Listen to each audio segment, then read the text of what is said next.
mañana con 2 minutos. Seguimos aquí en la revista de Radio Ben y Cielo TV. Carlos y Ángel, yo no sé a qué ustedes aspiraban a hacer cuando eran muchachos. Yo a todo. A todo. Ah, bueno, en mi época... Yo quería ser cirujano, periodista, todo lo que se puede imaginar una gente. En mi época yo aspiraba a ser policía, porque después cambié que quería ser bombero. Ah, no, eso son las tres. Bombero, policía y veterinario. Entonces, ¿por qué traigo el tema? El top. ¿Por qué traigo el tema a colación? Porque cuando uno es niño, tiene muchas influencias del medio. Y en el caso de uno, cuando era muchacho, habían películas, series televisivas con Colombo, que era un detective. Uno soñaba con ser un detective como Frank Colombo. Y habían series Patrulla Motorizada con Eric Estrada, que uno quería ser motorista de la policía. Y todas estas cosas que en la imaginación de un imberbe, de un niño de 8, 9, 10 años, es algo que va creciendo en el tiempo, pero luego usted se va definiendo y va viendo entonces cuál es la inclinación que usted tiene para ejercer una profesión determinada. ¿Por qué hago esta introducción, o como diría mi papá, este introito, para llegar al punto donde quiero compartir con ustedes en esta mañana? Hemos estado conversando desde la pasada semana por el fallecimiento de una joven de 18 años que por pasiones sentimentales de una antigua novia que aparentemente en medio de una escena pasional tomó la decisión funesta de quitarle la vida. Y entonces, cuando vemos este tipo de cosas, uno de alguna manera tiene que ver de qué estamos alimentando a nuestros hijos en estos tiempos. Y así como cuando nosotros éramos muchachos que estaba bien definido, los varones jugábamos a las escondidas, jugábamos al policía y bandido, jugábamos a los indios y el vaquero. Y las niñas, cuando se decidían por jugar papá y mamá, las niñas estaban claras en que tenían que tener su calderito para hacer su cocinado. Y eran niñas. Y los varones eran varones. Pero ¿qué ha sucedido en los últimos años? Hay una agenda perversa, satánica, maquiavélica, que de alguna manera esa infancia en la que jugábamos los muchachos, otros, por ejemplo, en un momento determinado yo quería ser como el Super Baby, César Cedeño, que era en los 70 la figura estelar de los peloteros, de los Astros de Houston, porque uno lo que veía era lo que quería hacer. Y ahí es donde radica el mayor de los problemas de la educación de los muchachos de estos tiempos. Cuando usted le dice a un niño que no hay ningún problema que vaya con falda a la escuela, que no es ningún problema que lo maquillen como si fuera una mujer, ya entonces usted lo está condicionando para que en su psiquis interior desarrolle ese sentimiento que lo va a inclinar a creer que es una mujer cuando verdaderamente es un niño. Y lo propio está ocurriendo también con las niñas. Entonces, a esa temprana edad, donde toda la semana usted quiere ser una cosa distinta, que hoy yo quería ser bombero, mañana quería ser pelotero, pasado mañana quería ser policía, después quería ser médico, después abogado. Y al final, hasta que uno no tiene la conciencia clara de lo que uno quiere, pues va a pasar 20,000 deseos que uno tiene en el camino. Y durante todas esas etapas, los mejores aliados de nuestros padres eran los maestros, los que de alguna manera cultivaban las actitudes que usted tenía para decirle, mire, yo veo que usted dibuja bien, yo veo que usted la matemática le salen bien, pienso que usted podría ser un buen arquitecto, pudiera ser un buen ingeniero civil. Por el contrario, a usted le gusta leer, usted se expresa bien, pienso que usted puede ser un buen periodista o puede ser un buen abogado. El que le gustaba la anatomía, la biología, entonces le decían, con esas condiciones usted puede llegar a ser un excelente médico. Pero hoy día lo que estamos teniendo es un bombardeo de los medios de comunicación en las escuelas, que no importa quién tú eres, que no importa si naciste hombre, si naciste con pene, si naciste con vulva, que lo importante es cómo tú te sientas. Y entonces estamos viendo gente confundida desde muchachitos que lo están induciendo a hacer otras cosas.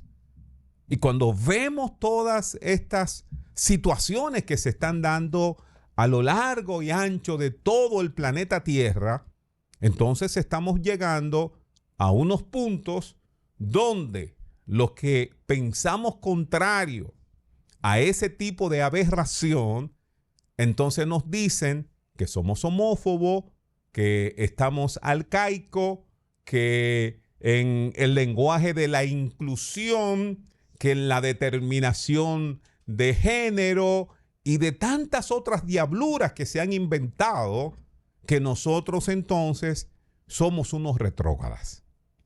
Sin embargo, vemos con preocupación entonces cómo todas estas cosas están sucediendo dentro de países que anteriormente quedaban como distantes y uno decía, esta situación en República Dominicana no va a llegar, pero dice un dicho, cuando ve arder la barba del vecino, pon la tuya en remojo.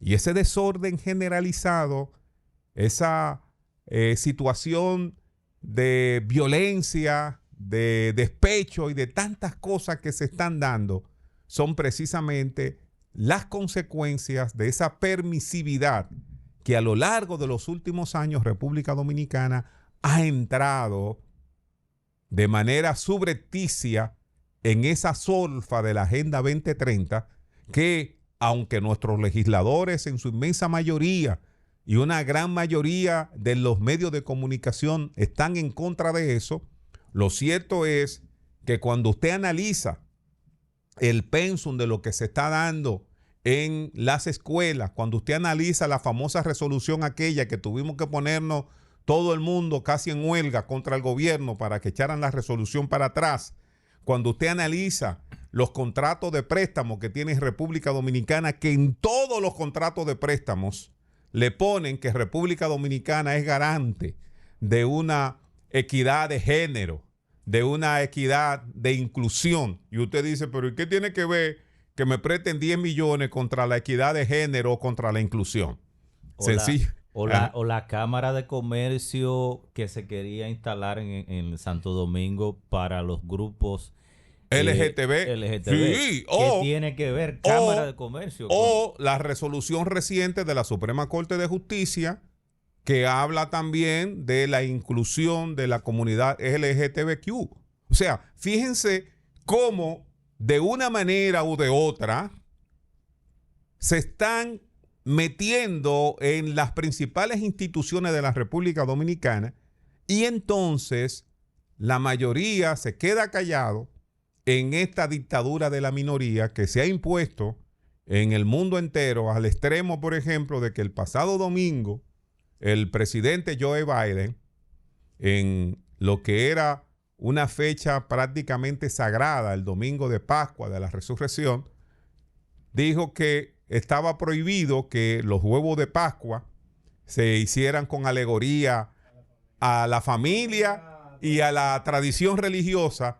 Sin embargo, estaban celebrando una especie del Día de Inclusión Gay desde la propia Casa Blanca, como un mensaje diciéndole, todo el que no esté de acuerdo con esto, me importa un bledo. Y ahí estamos nosotros. Don Fran Martínez está con nosotros. Puertas que se abran, puertas que se cierran. Muy bueno, muy bueno. Mira, yo voy a sintonizar, Juan Julio, con tu comentario. Y me voy a ubicar en el discurso de las 4 libertades. Four Freedom Speech es el discurso del presidente Franklin Delano Roosevelt en medio de la Segunda Guerra Mundial. Y en ese momento, por la amenaza de Hitler y de Mussolini, el mundo estaba girando en una pendiente peligrosa. Y este discurso en gran medida llamó la atención de las cuestiones más relevantes que tenían que ver con la libertad de expresión, la libertad de cultos, la libertad de vivir sin miseria y la libertad de vivir sin miedo. Estos 4 ejes constituyeron la esencia de lo que el mundo posteriormente, recogido en la Declaración Universal de los Derechos Humanos del 10 de diciembre de 1948, su esposa Elena Roosevelt se encargó de promover el contenido del mismo. Por lo tanto, vamos a verlo. En estos momentos hay 3 potencias. China, está Rusia y Estados Unidos que está en decadencia. Bueno, y están los países que de una manera u otra son aliados, que constituyen el G7, excluyeron a Rusia. El G7, formado por 4 países de Europa, me refiero a Alemania, Inglaterra, Francia e Italia. Estos 4 países son de Europa. Hay 2 de Norteamérica, que es Estados Unidos y Canadá, y un 7º país es Japón, que de una manera u otra es un aliado de Estados Unidos después de lo ocurrido en la Segunda Guerra Mundial. Ahora bien, en el caso de Rusia, Putin ha tomado todas las medidas, para desterrar cualquier actitud o vestigio de la agenda, dicen 2030, pero hay también una parte de la agenda 2030 que es positiva. Sí, claro. Es muy positiva.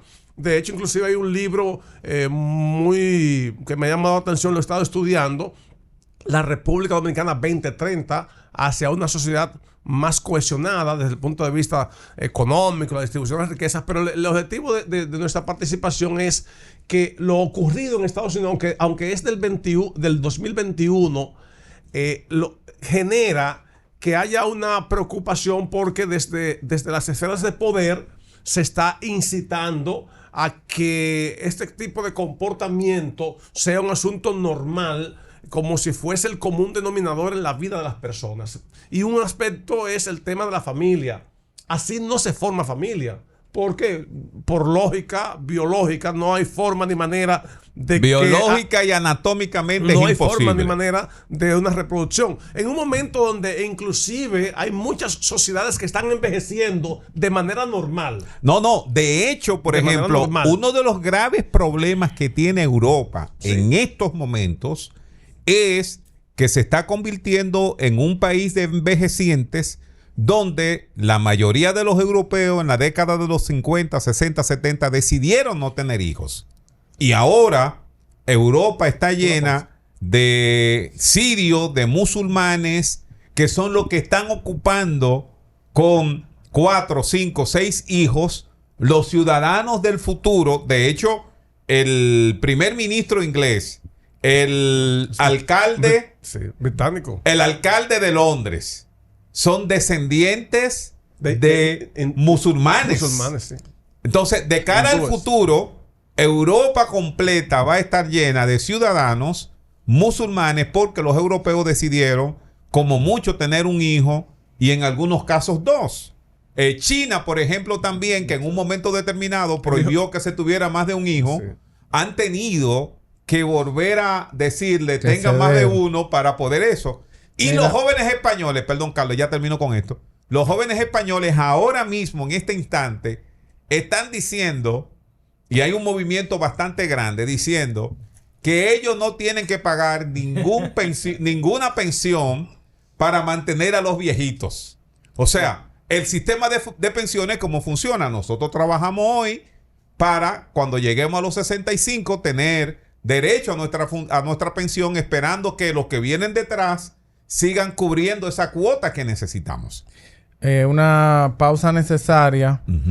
Alfredo Pacheco, presidente de la Cámara de Diputados, ha escrito en su cuenta de X: con gran pesar, comunico el fallecimiento inesperado de mi hijo Luis Alfredo Pacheco Rojas, quien residía fuera del país.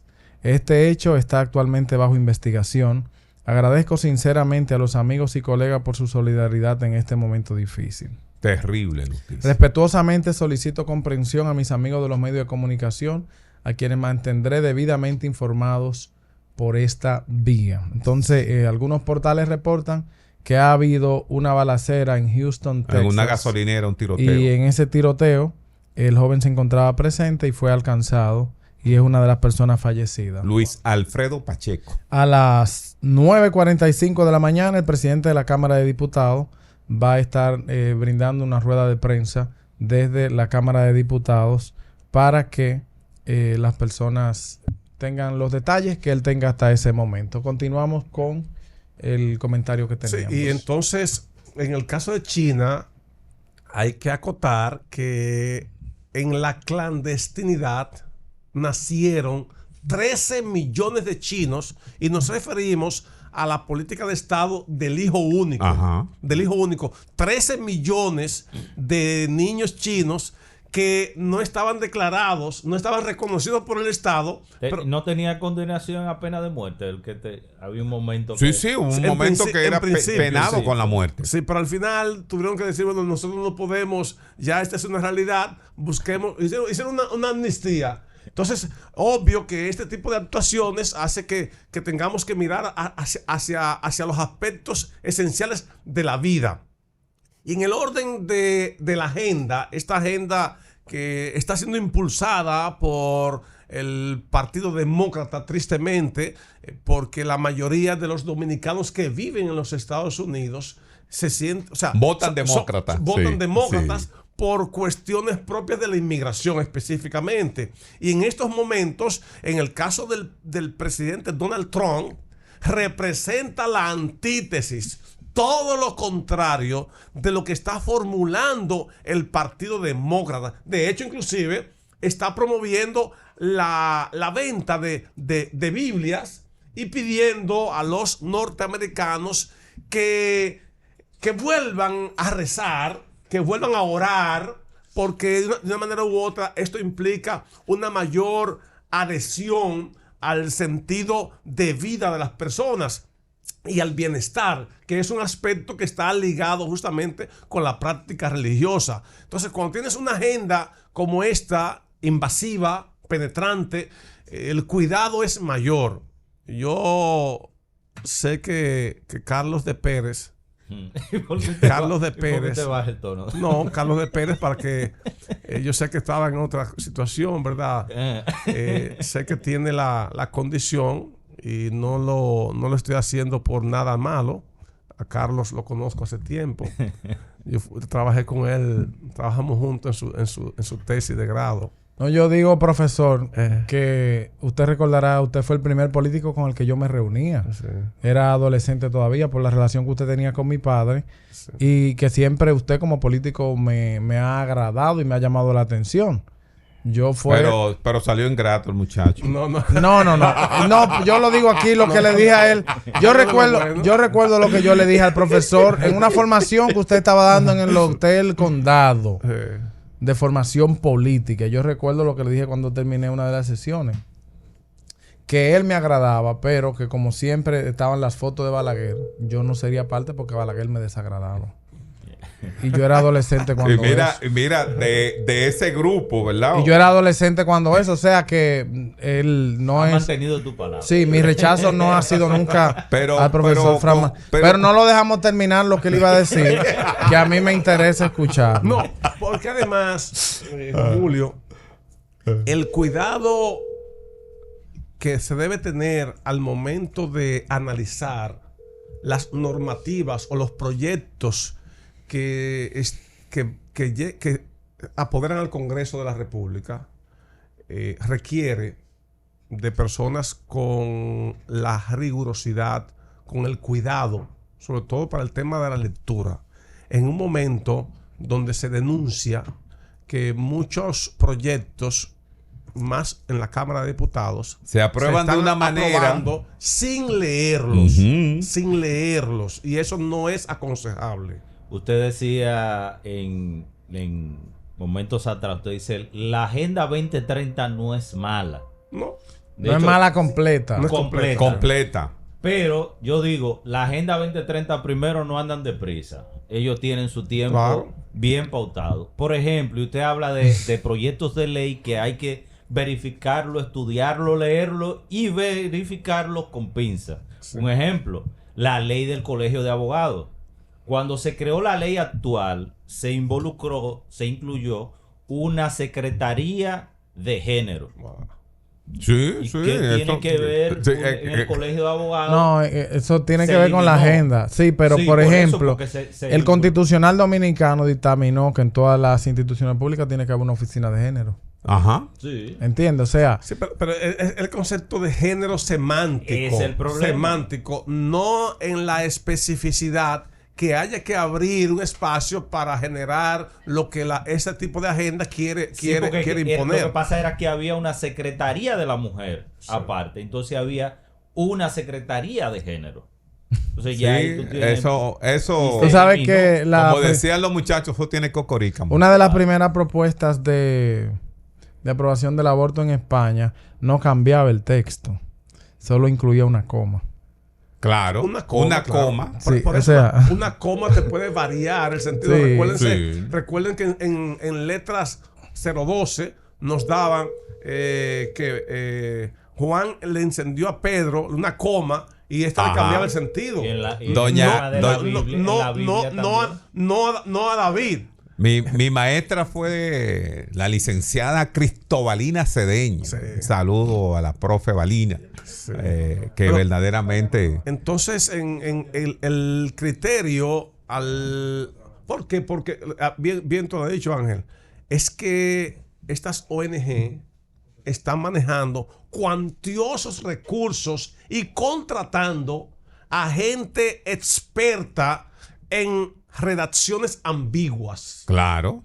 Yo tengo un amigo que de manera jocosa dice, mira, eso parece trepatinesco, o sea, a trepatines. De trepatines. Una redacción que cuando tú la ves dices, bueno, está normal, pero en la aprobación te genera la interpretación que es donde se quiere, inclusive todavía con el texto del artículo 55 de la Constitución que habla que el matrimonio es entre un hombre y una mujer. Hay unos amigos en Santo Domingo que quieren interpretar diferente. Quieren interpretar el concepto que dicen que, bueno, en principio es hombre y mujer. Sí, es una declaración de principio, pero no prohíbe. Exactamente. Bueno, es lo que dice. Pero es una redacción tan clara que el matrimonio es entre un hombre y una mujer. Pero entonces se han ido inclusive por el tema de la unión de hecho. Bueno, pero dice matrimonio. No se refiere a la unión de hecho. No, pero si vamos a la unión de hecho, en el 55.5 dice la unión de hecho entre un hombre y una mujer. Esa redacción libre de impedimento para casarse. Esa redacción también, Fran Martínez. La trabajamos Luis José González Sánchez, Eugenio Cedeño, el difunto Radamés Castro, Fran Martínez, y convencimos a nuestro amigo Andrés Bautista, porque de otro lado estaba mi amiga, a mí nunca decía, no, que eso no es así. Ese texto está muy bien como ha sido formulado. Y recuerdo que originalmente alguien presentó a la Comisión Redactora de la Constitución que el matrimonio es la unión entre personas con una identidad sentimental. Demasiado ambiguo. Demasiado ambiguo. Cuando yo me declare que me siento mujer, La sociedad. La identidad sentimental. Exacto, me acepta. Y dice, no, pero eso es ¿Qué? problema de Ahora Ángel. vamos a ver. Eso es problema de Ángel. Si él se siente mujer, vamos a aceptarlo. ¿Y qué es la identidad sentimental? ¿Qué es? Desde el punto de vista jurídico, pudiera soportar la intención y la declaración de voluntad de dos personas que digan, bueno, nosotros nos sentimos atraídos desde el punto sentimental. No se fijen en los... Si soy hombre, si soy mujer. Los si, órganos de mi externos. Sí. Mire, profesor, pero... eso es peligroso. Tanto demasiado. Tanto Argentina como España sí. se han convertido en la escuela de la decadencia en ese caso. Argentina, sí. Argentina y España. En el caso de Argentina... Mi ley ahora va a entrar en otro mundo. Sí. Sí.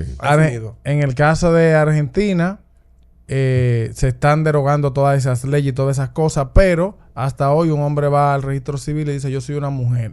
Le dan su cédula y va y se pensiona al mismo día si tiene 60 años. Claro, porque hay una diferencia de entre 5 años. el hombre y la mujer. El hombre a los 65. Y la mujer a los 60. En el caso de España, hay un hombre que tiene un hijo con una mujer, tienen un problema. Ella lo acusa del tema de género. Entonces a él le prohíben ver a su hijo. Y él va a la registraduría y declara que es mujer. Le dan su cédula. Entonces ya no le pueden prohibir que vea a su hijo porque son dos mujeres. Bendito entonces sea es un Jehová. hijo que tiene dos mamás. Es un caso de la vida real de la actualidad. Sí. De la actualidad. Y aquí Miriam Germán dio una resolución hace menos de un año donde inquiría, ordenaba que los miembros del Ministerio Público tratasen a las personas con el género con el que se identifiquen. Eso tiene, además de violar la libertad de conciencia, la propia percepción de cada persona y todo eso, tiene la implicación que puede venir un tipo y decir que él es género fluido. Entonces tú empiezas la conversación con un caballero. Un género fluido. Sí. Sí, que hasta bonito los nombres que se buscan. Sí, tenemos que irnos a la pausa, pero vienen de género fluido, él empieza hablando contigo y es un caballero. A los 15 minutos dice, no, yo soy una dama. Y después te dice, ahora yo soy lesbiana. Porque la gente que son del famoso género fluido pueden ser de todo y de nada. Cambiando constantemente de cuál género son. Son unos camaleones. Entonces, ¿tú te imaginas un discurso de esos que hay por ahí una prueba cuando hay que empezar a saludar a todo el mundo? Lo hizo un diputado. Sí, tuvo media hora saludando a todo el mundo y al final no dijo nada. Un disparate. Y después él dijo, pero ese fue a propósito. Ajá. Él dijo a los heterosexuales no, porque puede resultar ofensivo a los demás. Y terminó. Y después empezó a los 128 géneros. Al género al otro. Mencionó muchas cosas. Dijo a los heterosexuales no, porque puede ser ofensivo. Una cosa así más o menos. Profesor, tenemos que terminar. Déjenos su balance, por favor. Mira, está hablado del... Perdón. ¿Qué es? Vamos a la pausa. Sí. 9:28 minutos. Estamos en la revista de Radio Ven. Estamos con el profesor Fran Martínez. Adelante, Franklin. Carlos, hablaste del fluido, ¿verdad? Sí. Dentro de todas las cosas, yo le he dedicado mucho tiempo a leer de esto. Sí, entonces... Del tema de los géneros, del cisgénero, del qué sé yo qué. Porque Pablo dijo que teníamos que estar preparados para presentar defensa de nuestra fe. Claro, entonces hay un famoso sociólogo que ya falleció, Zygmunt Bauman, que escribió su primer libro, un libro que habla del mundo líquido. Y hasta refiere la educación en un mundo líquido. Y esto nos llama la atención, porque además el lugar donde nuestros muchachos se están preparando, nuestros niños, la etapa inicial y posteriormente la adolescencia, nos indicará que lo que ocurra en la escuela y en la familia, obviamente la escuela, la familia y el entorno, la sociedad, en sentido general, la comunidad, es lo que va a definir los perfiles. Entonces, frente a cuestiones tan elementales como la disgregación de la familia, producto de cuestiones productivas o de trabajo, estamos hablando de aquellas familias que han sido clasificadas como disfuncionales partiendo de la agenda de trabajo y de lo que implica el llegar a casa muchas veces con una irrigación hormonal que conocemos como cortisol, que entra en el campo de lo que es el estrés. Sí. El estrés que te va invadiendo y entonces vas abandonando momentáneamente una función de protección, de trato, de conversación con esos niños, con los adolescentes. Entonces viene un segundo elemento o un tercer elemento y es las externalidades. ¿Por qué a través de la tecnología, que ya es, o sea, el internet, que es obligatorio en nuestras vidas, hay mucho contenido que está llegando a los muchachos? De hecho, acaba de ocurrir en Rusia, acaban de prohibir a los niños de 13 años accesar a las redes sociales. Putin acaba de plantearlo como una forma de protegerlo frente a esa invasión negativa, a ese contenido totalmente tóxico que está creando grandes distorsiones en los perfiles de esos adolescentes. De hecho, Fran, se hizo una encuesta como en 48 países y a los adolescentes se les preguntó que qué consideraban que iban a hacer en el mañana. Pensando, ¿verdad?, que iban a responder médico, ingeniero, abogado, licenciado. El 73% respondió que querían ser influencers. TikToker. O sea, imagínese el destino de una humanidad cuando el 73% de los jóvenes de 46 países entrevistados, lo único que quieren ser es celebridad a través de TikTok, a través de Instagram, a través de las redes sociales.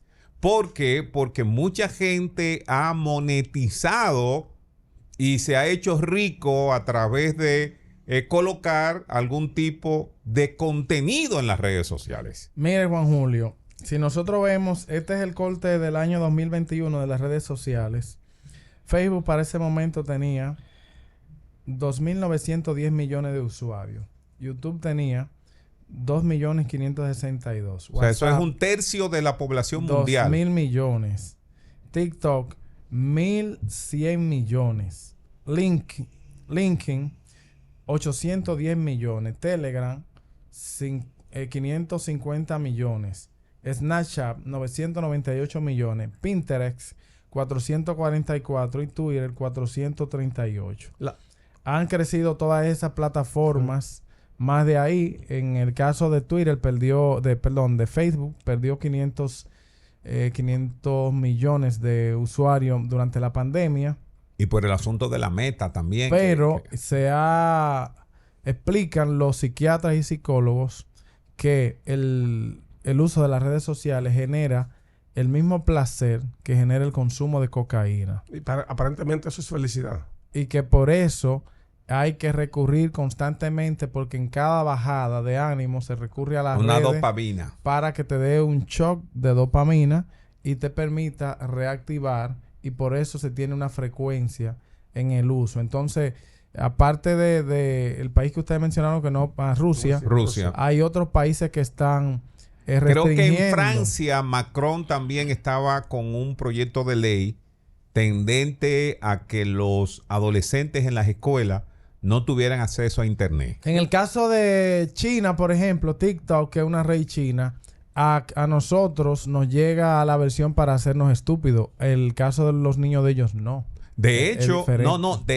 Estados Unidos tiene una guerra montada eso iba a decir, contra el TikTok. Pero es una guerra económica, no es educacional, porque lo permiten en Facebook, lo permiten en Instagram, lo permiten en Twitter. O sea, es una guerra de cada persona que paga $10 de publicidad en Twitter no me lo paga a una empresa que está asignada aquí. O sea, no es una guerra de valores. Es económica. Es económica. No, y que no lo va a poder controlar 100%. Porque, por ejemplo, si yo descargo Facebook, pongo que vivo en España, y yo tengo un Facebook diferente al que tú tienes. Sin embargo, aunque tú le pongas que vive donde vive, el teléfono siempre va a ubicar. te geolocaliza de verdad. Ajá. Sí, Siempre. pero te llegan informaciones. Por ejemplo, pasa en Netflix también. No, te digo Amazon. Tú puedes elegir si tú vas a comprar en la plataforma de Amazon de España, de Estados Unidos u otra.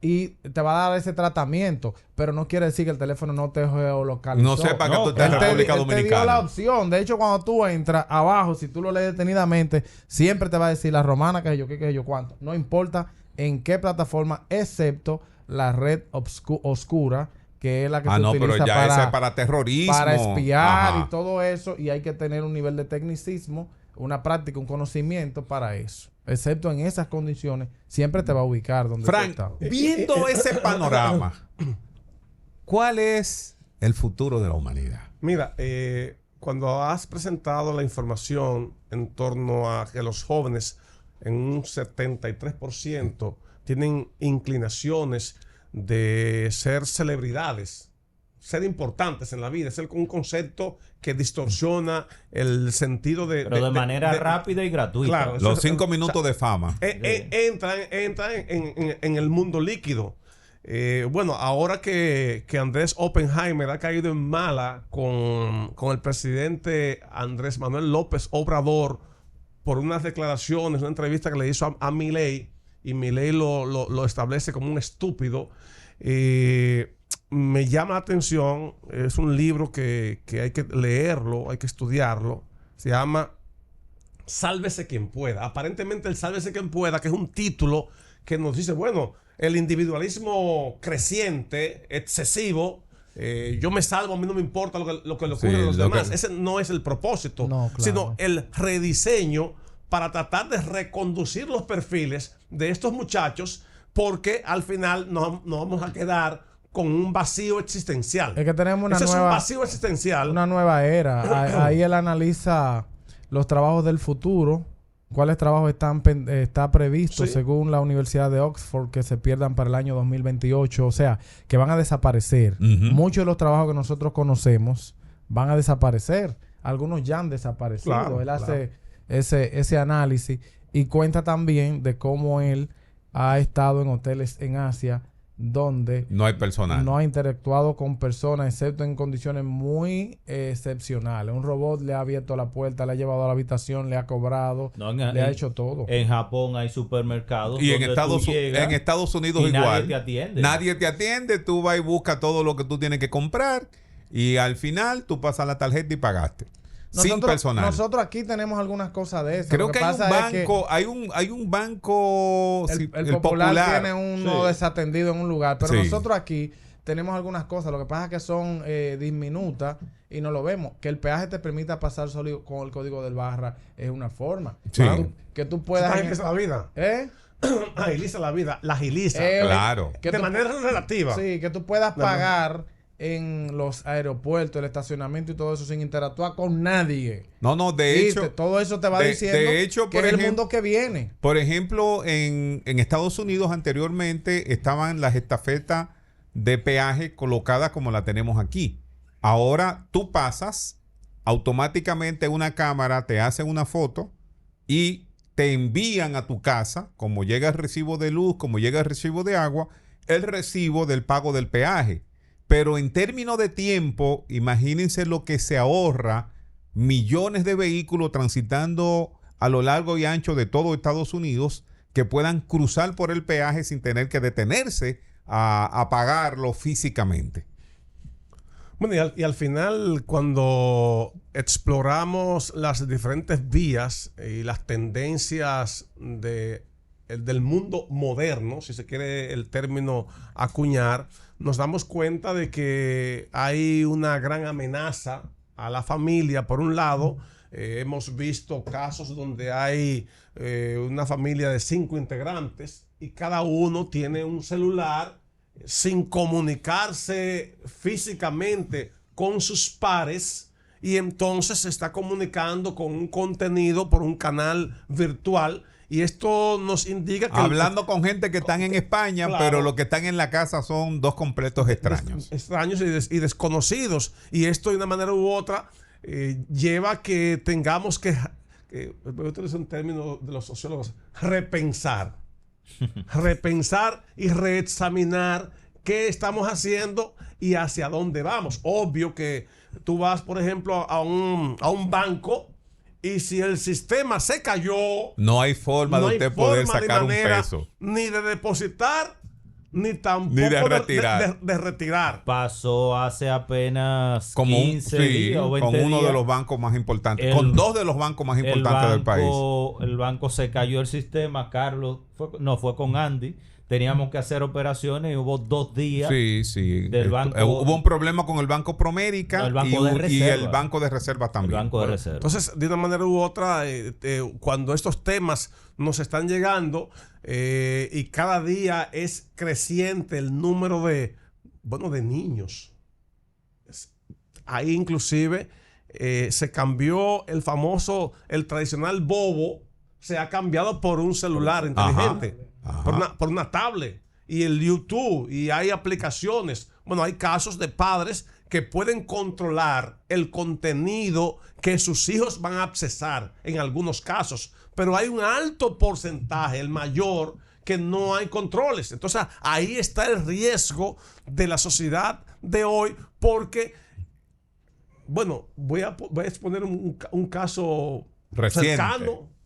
Mi nieta Vizcalle, un día cualquiera X, me dice: abuelo, te he extrañado mucho. Y yo, discúlpeme, ¿cómo que se llama? ¿Y qué edad tiene Vizcalle? ¿Y qué edad tiene la muchachita? Como 3 o 4 años. 4 años. Te he extrañado mucho. Y yo me llamó la atención. Es que está metida todos los días en YouTube. Claro. O sea, ese tipo de expresión es de ahí. Y le cambia por completo la mentalidad y el conocimiento. Pero también es por la misma comodidad de las... Mira, yo estuve en este fin de semana con una niña 2 días, una sobrinita, o sea, política. Y la niña estuvo compartiendo con nosotros 2 días completos. Luego llegan los padres. Y cuando llegan los padres, digo yo, ¿y dónde está la niña? No, está con el celular. Con una tableta. Pero ella tiene 2 días aquí compartiendo con nosotros sin Lo que necesidad. pasa es que es más fácil para ellos darle no la tableta y le dan la tableta. Digo, no, quítale ese celular que esa niña tiene 2 días jugando aquí sola, sin problema. De hecho, inclusive una gran cantidad, y lo vimos en el caso de Disney World, y los enfrentamientos que se produjeron con DeSantis, el gobernador de la Florida. Perdón, hay un dato, una información. Fue Ron DeSantis en la Florida que prohibió, le pedimos excusa a quienes nos siguen, no fue en el caso de Rusia, fue Ron DeSantis que planteó prohibir a los niños de 13 años ingresar a las redes sociales, sobre todo por un contenido totalmente negativo que está llegando por ahí sin controles. Entonces, todo eso hace que de una manera u otra las aplicaciones deben estar conectadas y dirigidas para examinar previamente el contenido que está llegando a estos muchachos. Y voy a volver a la escuela. ¿Qué está pasando en nuestras escuelas? ¿Qué cantidad de computadoras o de acceso a contenido están recibiendo los muchachos? Sobre todo porque hubo un programa del gobierno pasado de entregar tablets a los muchachos que no ha sido fructífero, pero hay muchas... No, es de este gobierno. ¿Perdón? Fue de este gobierno. De este gobierno. Y hay fue de este gobierno por la pandemia. Y por hay la pandemia. 100,000 de esas tabletas que fueron a parar a otros sitios. A otros lugares. Entonces, todo esto hace que tengamos que ver y revisar qué está pasando justamente en un lugar donde nuestros niños pasan la mayor parte del tiempo, que es la escuela, y sobre todo por el tema de la agenda, que es una agenda que está siendo llevada de manera sigilosa y metida, y la gente parece que es aceptada por todos. Terminamos. Bueno, ya tenemos que irnos. Gracias al doctor Fran Martínez por estar con nosotros. A ustedes, nuestros amables oyentes y televidentes, Carlos de Pérez, el Angelito Ávila y un servidor de ustedes, Juan Julio Báez, les desean un feliz resto del día. Mañana, si el Señor nos renueva el contrato de vida, volveremos a estar con ustedes. Hasta entonces.